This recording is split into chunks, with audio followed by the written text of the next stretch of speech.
அனைவருக்கும் வணக்கம்.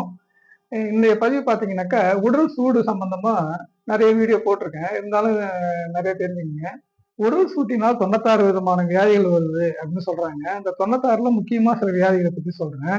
கண் எரிச்சல், சிறுநீர் எரிச்சல், வயிற்றுப்புண், மலச்சிக்கல், அ அதுக்கப்புறம் பார்த்தீங்கன்னா, கண் பார்வை மங்குதல், அதுக்கப்புறம் பார்த்தீங்கன்னா காது வலி, வயிற்றுப்புண் இது போல ஏராளமான நோய்கள் இருக்கு. இதுக்கு எல்லாமே ஒரு எளிய தீர்வு என்னன்னு கேட்டீங்கன்னா, நம்ம முன்னோர்கள் என்ன சொல்லியிருக்காங்க? எண்ணெய் தான் சார் வைத்தியம். எதுன்னு கேட்டீங்கன்னா, எண்ணெய் தான் வைத்தியம்.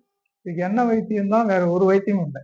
எண்ணெய நீங்க வாரத்தில் 2 முறை கண்டிப்பாக தேய்ச்சு குளிங்க. நெய் நெறைய சேர்த்துக்குங்க. இந்த மாரி சூடு உடம்புக்காரங்க அவசியம் நெய் சேர்த்துக்குங்க. நெய் கொலஸ்ட்ரால் அது இதும்பாங்க. அதெல்லாம் ஒண்ணுமே கிடையாது. நல்ல நெய், நல்ல கொழுப்பு, உடலுக்கு தேவையானது. அத சாப்பிடுங்க. ஒரு நாளைக்கு 1 ஸ்பூன் நெய்யாவது தயவுசெய்து எடுத்துக்கங்க. இரவில் கடுக்கா பொடி அதிகமா சாப்பிடுங்க.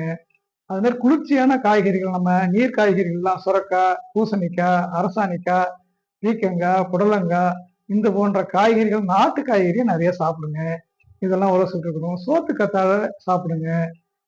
நீர் மோரா சாப்பிடுங்க. கூழ் சாப்பிடுங்க. இட்லி அது இது சாப்பிடுறத விட கூழ்லாம் சாப்பிடுங்க. பொங்கல், பூரி, நூடுல்ஸ் எல்லாம் விட கூழ் சாப்பிடுங்க. உடம்புக்கு ஆரோக்கியமானது. இந்த மாரி உணவுகள் நீங்க சாப்பிடும்போது உடல் சூட்டை குறைக்க முடியும். இந்த 96 வியாதிகளையும் சரிப்படுத்தக்கூடிய ஒரு அற்புதமான மருந்து. இந்த எண்ணெய் வைத்தியம். எண்ணெய் தேய்ச்சு அவசியம் குளிங்க. உங்களுக்கு பிடித்திருந்தா வீடியோவ பகிருங்க. அனைவருக்கும் தெரிவிங்க.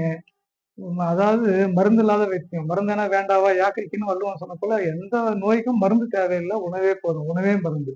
நன்றி, வணக்கம்.